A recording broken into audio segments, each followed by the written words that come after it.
आज की इस वाली वीडियो में हम लोग बात करने वाले हैं कि अगर आप ट्रेडिशनल फॉर्म में साउथ फेसिंग अपने सोलर पैनल्स लगाते हो और इसकी जगह पे अगर आप एक नए तरीके के अरेंजमेंट में जो कि ईस्ट टू वेस्ट ओरिएंटेशन होती है उसमें अपने सोलर पैनल लगाते हो, लिटरली झोपड़ी की शेप में इस तरीके से आप अपने सोलर पैनल्स लगाते हो, तो किस ओरिएंटेशन में आपके पैनल्स ऑप्टिमम परफॉर्म करेंगे, ज्यादा लंबी लाइफ एक्सपेक्टेंसी देंगे और उसी के साथ साथ किस में आपका खर्चा कम आएगा। आज की इस वीडियो में हम डिटेल में डाइव इन करेंगे और हम एक्चुअली एक 2 किलोवाट के सिस्टम का भी कंपैरिजन करेंगे, ट्रेडिशनल तरीके से लगे हुए और इस नए तरीके से लगे हुए। तो सबसे पहले आप लोगों को समझना पड़ेगा एक चीज का कि हमारा जो टिल्ट एंगल है कैसे डिसाइड होता है और डायरेक्शन कैसे डिसाइड होती है।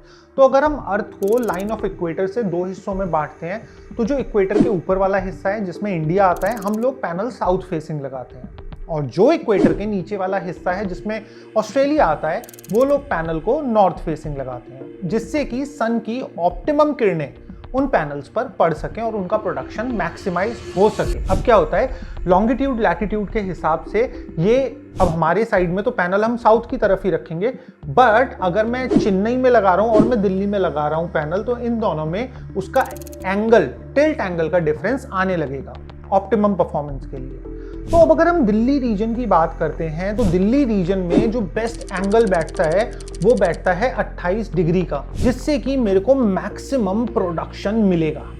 मगर भूलना मत, इसके बहुत सारे अपने चैलेंजेस और दिक्कतें भी हैं, और आपके ओवरऑल सिस्टम की 25 साल की लाइफ में अगर ये आपने 28 डिग्री का टिल्ट ले लिया तो दिक्कतें आ सकती हैं, वो मैं आगे कवर करूंगा।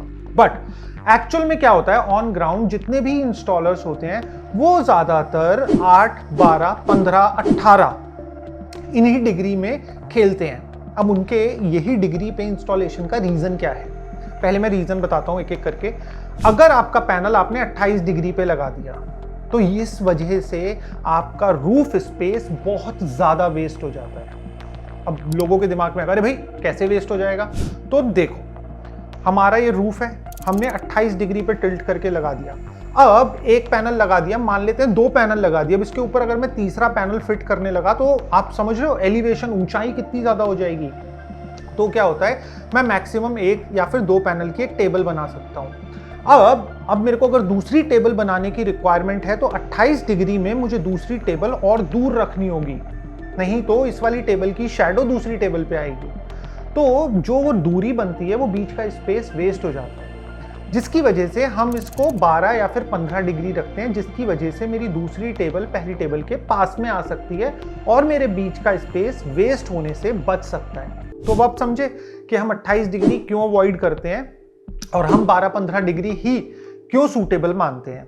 दरअसल चक्कर ये है कि जो एक्स्ट्रा यूनिट्स प्रोड्यूस होती हैं 28 डिग्री में, वो किसी को नहीं चाहिए। इंस्टेड ऑफ कि अगर वो ज्यादा कैपेसिटी इंस्टॉल कर पा रहे हैं अपनी छत पे, तो उससे वो कहीं ज्यादा बिजली बना पा रहे हैं। तो ये तो वही वाली बात हो गई कि आप एक मशीन को 100% उसकी परफॉर्मेंस कैपेसिटी पे रन करो और दूसरी तरफ आप 2 मशीनें ले आओ और उनको 80% पे रन कर लो, तो उससे आपको ज्यादा आउटपुट मिल जाएगा। और सेम केस सोलर के साथ भी होता है। तो अब हम करते हैं दोस्तों एक्चुअल कंपैरिजन डेटा का। अब मैंने आपको बताया एक्चुअली इंस्टॉलेशन होती है 12 डिग्री पे, तो हमने 12 डिग्री को एज ए स्टैंडर्ड माना है, बट मैं आपको रिजल्ट्स दिखाने के लिए, डिफरेंस दिखाने के लिए 28 डिग्री में हमारे पास क्या रिजल्ट्स आते हैं वो भी बताऊंगा। तो ये हमने एक सिमुलेशन रन करी है। सिमुलेशन सॉफ्टवेयर या फिर वेबसाइट का नाम है पीवी वॉट्स। ये यूएसए की वेबसाइट है और इसका डेटा जो आउटपुट आता है वो 99.9% एक्यूरेट आता है। तो इस सिमुलेशन में हमने एक 2 किलोवाट का सिस्टम लिया है और पहली सिमुलेशन हमने रन करी कि हमने पैनल्स को 12 डिग्री टुवर्ड्स साउथ रखा। तो इस सिनेरियो में हमारे पास जो एनुअल प्रोडक्शन आता है 2 किलोवाट का, वो आता है 2793 यूनिट्स। और इसके अंदर जो सबसे कम प्रोडक्शन वाले महीने होते हैं वो होते हैं नवंबर, दिसंबर, जनवरी। जब सूरज और ओरिएंटेशन में दूसरी तरफ चला जाता है तब इनका प्रोडक्शन काफी डाउन हो जाता है 12 डिग्री वालों का। अब मैं आपको बताऊंगा अगर हम यही पैनल्स को ईस्ट और वेस्ट ओरिएंटेशन में लगाते हैं तो हमारे को क्या रिजल्ट मिलता है। तो ईस्ट और वेस्ट ओरिएंटेशन में इसीलिए हमने 2 किलोवाट लिया था। 1 किलोवाट हो गया हमारा ईस्ट ओरिएंटेशन में और 1 किलोवाट हो गया हमारा वेस्ट ओरिएंटेशन में। तो अब यहाँ पे हम समझते हैं दोस्तों, तो जो हमारा ईस्ट ओरिएंटेशन वाली साइड है 1 किलोवाट की, वो बनाएगा 1262 यूनिट्स, और जो हमारी 1 किलोवाट वेस्ट ओरिएंटेशन वाली साइड है वो बनाएगी 1330 यूनिट्स। जिसका टोटल होता है हमारा 2592 यूनिट्स।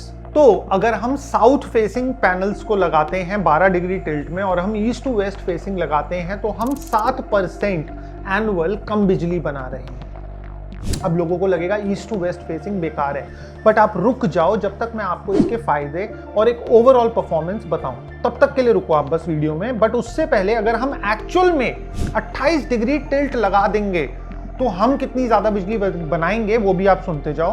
तो अगर हमने 28 degree toward south facing panels को लगा दिया तो हम 2882 यूनिट्स बना पाएंगे, जो कि एक्चुअली हमारे 12 डिग्री से पूरे 3% ज्यादा बिजली है। अब मैं आपको गिनवाने वाला हूं ईस्ट टू वेस्ट ओरिएंटेशन के फायदे। देखो टेक्निकली आप एक चीज समझो, मेरा कोई पर्सनल फायदा नहीं है कि चाहे तो आप पैनल को साउथ फेसिंग लगाओ या फिर ईस्ट टू वेस्ट लगाओ या फिर आप 28 डिग्री के टिल्ट में भी लगाओ। बट एक्चुअल में ईस्ट टू वेस्ट ओरिएंटेशन किन किन लोगों के लिए फेवरेबल रहेगा वो ये फायदे सुन के समझ जाएंगे। अब पहली चीज आती है स्पेस। एक सेम स्पेस जिसमें मैं 10 किलोवाट लगा रहा हूं, अगर मैं ईस्ट टू वेस्ट ओरिएंटेशन को अप्लाई करता हूं तो उसी सेम स्पेस में मैं 14 से 16 किलोवाट तक पैनल्स फिट कर सकता हूं। और डिफरेंस कितना था इलेक्ट्रिसिटी प्रोडक्शन में? महज 7% का एनुअल इलेक्ट्रिसिटी प्रोडक्शन में। तो जब मैं अपनी कैपेसिटी बढ़ा सकता हूं तो वो प्रोडक्शन में ऑटोमेटिकली ओवरकम कर लूंगा। तो सेम स्पेस से मैं ज्यादा बिजली बना सकता हूं। और आप एक चीज समझो दोस्तों, आने वाले समय में स्पेस ही सबसे ज्यादा इंपॉर्टेंट रहने वाला है। सोलर के प्राइसेस जिस पेस पे ड्रॉप हो रहे हैं, पैनल्स के प्राइसेस जिस पेस पे ड्रॉप हो रहे हैं, उस पेस पे स्पेस की वैल्यू बहुत ज्यादा रहने वाली है। इंस्टेड ऑफ कि मैं पैनल बचा लूं या फिर हर एक पैनल को ऑप्टिमाइज कर लूं मैक्सिमम प्रोडक्शन के लिए। ठीक है, अब हम आगे बढ़ते हैं। अब यहां पे मैं एक बात करूंगा डक कर्व की। डक कर्व बेसिकली क्या होता है कि वो दिखाता है कॉमन कंज्यूमर के इलेक्ट्रिसिटी यूज करने का पैटर्न। ये एक्चुअली एक बतख की शेप का होता है कर्व, इसलिए इसे डक कर्व बोला जाता है। तो जब हम सुबह सुबह उठते हैं, मैं गीजर चलाता हूँ, एसी चलाता हूँ, फ्रिज चलाता हूँ, किचन इक्विपमेंट्स चलाता हूँ, तो इन सब में इलेक्ट्रिसिटी कंजम्पशन बहुत ज्यादा होता है। फिर दोपहर में मैं ऑफिस चला जाता हूँ या फिर सो जाता हूँ या फिर कुछ और काम करता हूँ, तो यहाँ पे दोपहर का जो इलेक्ट्रिसिटी प्रोडक्शन होता है वो डिप कर जाता है। बट फिर इवनिंग में आते के साथ ही मैं सारे अप्लायंसेस, सारी लाइट्स, हर चीज जला देता हूं, तो फिर से मेरा कर्व ऊपर चढ़ जाता है। तो इसलिए इसको डक कर्व बोला जाता है। बट ये तो आपने समझा डक कर्व। बट अब मैं बताता हूं आपको आपके सोलर का प्रोडक्शन। सुबह होती है, सोलर का प्रोडक्शन 0 होता है। जैसे जैसे धूप निकलती है सोलर का प्रोडक्शन बढ़ता है ग्राफ में, और जब आफ्टरनून होती है तो सोलर पीक प्रोडक्शन पे होता है। जैसे जैसे इवनिंग होती है वैसे वैसे सोलर का प्रोडक्शन डाउन हो जाता है। अब यहां पे आपने कॉन्ट्राडिक्टरी सिचुएशन समझी कि जब इलेक्ट्रिसिटी डिमांड नहीं है तब सोलर अपनी पीक परफॉर्मेंस पर है। अब अगर मैं ईस्ट टू वेस्ट ओरिएंटेशन करता हूं पैनल्स की, तो मैं अपने एनर्जी कर्व को मैच कर पा रहा हूं, मैं डक कर्व को मैच कर पा रहा हूं। अब आते हैं तीसरे पे। तीसरा बेनिफिट जो इस चीज का है कि जब हमारा सूरज बिल्कुल पैनल्स के ऊपर होता है तो पैनल्स का सरफेस टेम्परेचर 70 डिग्री सेल्सियस या फिर उससे भी ज्यादा हो जाता है। But east to west orientation में हमारे पैनल्स का इतना टेम्परेचर हाई नहीं जाता, जिसकी वजह से पैनल्स की लाइफ बरकरार रहती है, पैनल की डिग्रेडेशन कम होती है और उसी के साथ साथ आपका LCOE लेवलाइज कॉस्ट ऑफ एनर्जी भी बढ़ जाता है। तो मतलब 25 साल में आप जितनी बिजली एक नॉर्मल पैनल से बनाओगे साउथ फेसिंग, उतनी ही या फिर उससे थोड़ी सी कम, महज कम आप बिजली ईस्ट टू वेस्ट ओरिएंटेशन वाले पैनल्स में बना सकते हो। और 25 साल बाद जो आपका साउथ फेसिंग पैनल डिग्रेड हुआ होगा उसके कंपैरिजन में ईस्ट टू वेस्ट वाले पैनल्स कम डिग्रेड हुए होंगे। अब आते हैं चौथी चीज पे। मैंने आपको ध्यान होगा कि मैंने आपको बताया था दिल्ली में 28 डिग्री ऑप्टिमम टिल्ट एंगल है, बट 28 डिग्री पे नहीं लगाते। एक तो मैंने आपको बताया था डिस्टेंस का कि स्पेस बहुत ज्यादा वेस्ट होता है। उसके बाद दूसरा यूजेज हम क्यों नहीं लगाते उसको, वो है कि स्ट्रक्चर का कॉस्टिंग बहुत ज्यादा बढ़ जाएगा। तो देखो, जब आप जितना एलिवेशन बढ़ाते जाओगे उतना ज्यादा विंड रेजिस्टेंस आपका स्ट्रक्चर क्रिएट करेगा।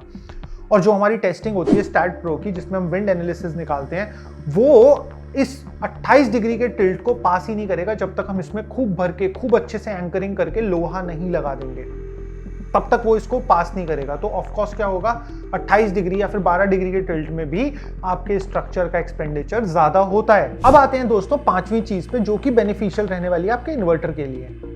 देखो, जितने भी ग्रिड टाई इन्वर्टर्स होते हैं सब में ओवरलोडिंग कैपेसिटी रहती है, क्योंकि उनको पता है भाई आफ्टरनून में पीक आएगा और उस समय पे सबसे ज़्यादा इलेक्ट्रिसिटी प्रोडक्शन होगा, तो उसमें वो एक ओवरलोडिंग की कैपेसिटी ऑलरेडी देते हैं। बट होता क्या है, कॉन्टिन्यूस ओवरलोडिंग से इन्वर्टर का वियर एंड टियर बढ़ता है। तो टेक्निकली अगर आपके पास में इस तरीके के सुपर हाई पीक्स नहीं आ रहे हैं इलेक्ट्रिसिटी प्रोडक्शन में और आपका through out the day balanced electricity production हो रहा है, तो इससे जो आपके इन्वर्टर की लाइफ है, वैसे जितने भी ग्रिड टाई इन्वर्टर्स होते हैं सबकी 12 से 15 साल लाइफ होती है। अब एक मिनट अब यहाँ पे एक समरी सुन के जाओ, इस पूरे की जो भी मैंने आपको चीजें बताई इसकी एक समरी सुन के जाओ। देखो अभी तो हमारे पास में सोलर का एक एक्सपेंसिव कॉस्ट है, हमारे पास एरिया काफी सारा भी है, अभी ये चीज हमें नहीं दिख रही है और हमारी ग्रिड अभी भी स्टेबल काम कर रही है। बट मैं आपको बताता हूं, आने वाले समय में जब लैंड स्केयर हो जाएगा, हमारे पास जगह कम होगी, सोलर ज्यादा चाहिए, बिजली ज्यादा चाहिए, तब ये चीज बहुत ज्यादा डिमांड में आएगी, ईस्ट टू वेस्ट ओरिएंटेशन। दूसरी चीज ये हो सकता है डिस्कॉम की साइड से भी एक मैंडेट आ जाए कि भाई आपको इसी तरीके से अपने छत पे सोलर पैनल्स लगाने हैं, बिकॉज ग्रिड इम्बैलेंस हो रहे हैं भाई। जब नून में पीक लोड आ रहा है, इन फ्यूचर आप अकेले नहीं होने वाले जो सोलर लगाएगा, दुनिया का हर घर लगाएगा। तो ग्रिड में जब वो इलेक्ट्रिसिटी जाएगी नून के टाइम पे, हो सकता है कि वो ग्रिड में इनस्टेबिलिटी क्रिएट कर दे। अगर आपने मेरी ओडेसा टेक्सास वाली वीडियो नहीं देखी है, जिसमें कि एक महज 2 मेगावाट या फिर मेरे ख्याल से 500 किलोवाट का एक सोलर प्लांट फेल होने से किस तरीके से पूरे एरिया का ब्लैकआउट हो गया था, वो ग्रिड टाई इन्वर्टर्स की वजह से ही हुआ था। अगर वाली वीडियो नहीं देखी तो ये वीडियो के एंड में यहां पे आएगा, आप जरूर देखना वाली वीडियो भी। बट मोटा मोटा मैं जो आपको समझाना चाह रहा हूं वो ये है कि ईस्ट टू वेस्ट ओरिएंटेशन अभी आपको थोड़ा सा इम्प्रैक्टिकल लग सकता है। 7% का एनर्जी वेस्टेज आपको लग सकता है कि बहुत ज्यादा है, बट इन फ्यूचर ये एक अडेप्टेशन हो सकता है, चाहे तो हम खुद से करें अपने इक्विपमेंट्स और हर चीज की बेटर परफॉर्मेंस के लिए, या फिर डिस्कॉम आपको आदेश दे के करवाए। बट ये मेरा काम था कि आपको इस चीज पे हाइलाइट्स देना, गाइड करना आपको कि ये भी एक तरीका है सोलर लगाने का। और अब अगर आप वो वाली वीडियो देखना चाहते हो तो यहाँ पे आ गई होगी, आप क्लिक करके देख सकते हो।